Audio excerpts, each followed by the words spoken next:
ষাটোর্ধ্ব এক সিইও অবসর নেওয়ার আগে তার স্বনামধন্য কোম্পানির উত্তরাধিকারী হিসেবে একজন সৎ ও যোগ্য সিইও নির্বাচন করতে চাইলেন।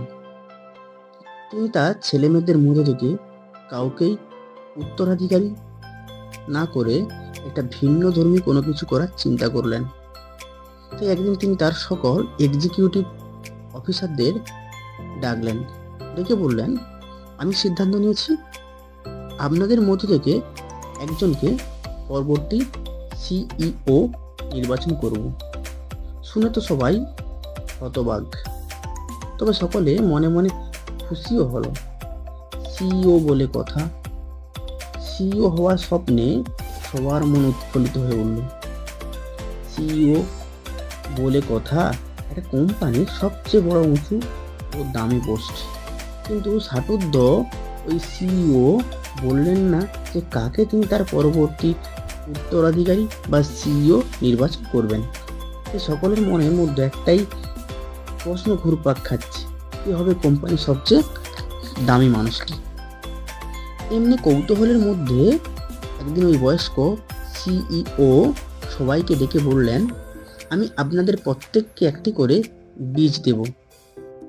এই বীজ আপনারা টবে রোপণ করবেন, তাতে পরিচর্যা করবেন, যত্ন করবেন, আর ঠিক 1 মাস পর আপনারা ওই টব সমেত বেড়ে ওঠা চারা গাছটি আমার কাছে আনবেন। ওই চারা গাছ দেখে আমি পরবর্তী সিইও নির্বাচন করব। সেখানে অলিভার নামে একজন ব্যক্তি ছিল। সবার মতো সেও বীজ নিয়ে বাড়ি ফিরল। তার স্ত্রী টব, মাটি, জল জোগাড় করলেন। সেই অলিভার সেই টবে বীজ রোপণ করলো। প্রতিদিন অলিভার ওই টবটাকে খুব যত্ন করত বীজটা থেকে চারা গাছ হওয়ার জন্য। নিয়মিত জল দিত। সপ্তাহখানেক পর তার সহকর্মীরা একে অন্যের সাথে বীজ থেকে বেড়ে ওঠা চারা গাছ সম্পর্কে বলাবলি করতে লাগলো। কিন্তু অবাক করা বিষয় হচ্ছে এই যে অলিভারের টবে কোনরূপ চারা গাছ জন্মায়নি। এইভাবে 2 সপ্তাহ 3 সপ্তাহ পার হয়ে গেল, কিন্তু অলিভারের টবে কোনো চারা গাছ জন্মানো না। অলিভার তখন নিজেকে ব্যর্থ ভাবতে শুরু করলো। সে নিজেই বলতে শুরু করলো, আমি বোধ হয় বীজ রোপণ করার সময় ওটাকে নষ্ট করে ফেলেছি। তাই সে তার অন্যান্য সহকর্মীদের সঙ্গে লজ্জায় কোনো কথা বলল না। এইভাবে 4 সপ্তাহ পার হলো। একদিনের নির্দিষ্ট দিনে কোম্পানির সব এক্সিকিউটিভগণ তাদের টবে বড় হওয়া চারা গাছ নিয়ে হাজির হলো সিইওর নিকট। আর অলিভার লজ্জায় মাথা নিচু করে খালি টব নিয়ে হাজির হলো ওই সিইওর নিকট। তবে এরকম খালি টব নিয়ে সে প্রথমে বাড়ি থেকে আসতে চায়নি, কিন্তু তার স্ত্রী তাকে বললেন যা ঘটেছে সব সত্যি বলতে এবং এ বিষয়ে সৎ থাকার পরামর্শ দিলেন। অলিভার সিইওর সামনে টব রেখে রীতিমতো বিব্রত বোধ হলো, দুশ্চিন্তা বোধ করলেন, নিজেকে অসুস্থ বোধ করলেন। এদিকে অলিভারের খালি টব দেখে বাকি সহকর্মীরা কেউ হাসাহাসি, কেউ ঠাট্টা, কেউ দুঃখ প্রকাশ করতে লাগলো। কোম্পানির সিইও রুমে এসে সবাইকে শুভেচ্ছা জানিয়ে ওইসব চারা গাছ পরিদর্শন করতে লাগলেন। সিইওর হঠাৎ চোখে পড়ল অলিভারের দিকে। অলিভার লজ্জায় মাথা নিচু করে পিছনের দিকে লুকোনোর চেষ্টা করল, কিন্তু ওই ষাটোর্ধ্ব সিইও তাকে সামনে আসতে বললেন।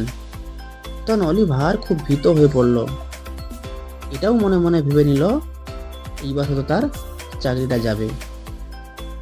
কিন্তু ওই সিইও অলিভারকে জিজ্ঞাসা করলেন, অলিভার, আপনার টবে কোনো চারা গাছ নেই কেন?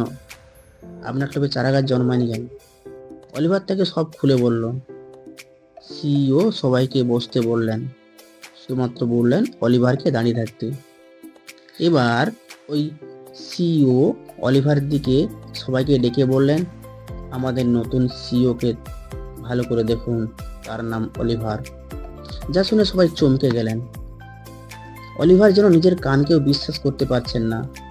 এও সম্ভব ব্যর্থ হয়েও জয়ী হওয়া যায়। পরীক্ষা সফল না হয়েও সিইও এ যেন এক অলীক বস্তু। অলিভারের কাছে যেন এক আলাদিনের আশ্চর্য প্রদীপের মতো। এবার সিইও সমস্ত সত্যিটা সবার সামনে প্রকাশ করলো। আসলে 1 মাস আগের দেওয়া বীজগুলো সবই সিদ্ধ ছিল, যা থেকে কোনোদিন চারা গাছ জন্মানো সম্ভব নয়। আর আপনারা সবাই বীজ অঙ্কুরিত না হতে দেখে হতাশ হয়ে নতুন বীজ লাগিয়েছেন। শুধু একমাত্র অলিভার, যে সৎ আর সাহস নিয়ে খালি টব নিয়ে হাজির হয়েছে, তার সততার পরিচয় দিয়েছে। যার টবে এখনো সিদ্ধ করা বীজটি পোতা আছে। তাই আমি আমার কোম্পানির পরবর্তী সিইও হিসেবে এই অলিভারকেই বেছে নিলাম তার সততার জন্য। সবাই হাততালি দিয়ে অলিভারকে স্বাগত জানালো। এখান থেকে আমরা সবাই একটা জিনিস শিখে নিয়েছি, যদি সততা রোপণ করো তবে বিশ্বাসযোগ্যতা অর্জন করবে, যদি কঠোর শ্রম রোপণ করো সাফল্য অর্জন করবেন। তাই কি রোপণ করেছেন সে বিষয়ে সদা সতর্ক থাকুন, আর সময় আপনাকে নির্ধারণ করে দিবে ভবিষ্যতে আপনি কি অর্জন করবেন। জীবনে জীবনে জীবনকে আপনি কি দেবেন, জীবন আপনাকে তাই ফিরিয়ে দেবে। তাই সবসময় ফলের আশা না করে শ্রম করে যাও, ফল আপনি পেয়ে যাবেন। জীবনে সবসময় চেষ্টা করবেন সততার পথ অবলম্বন করা।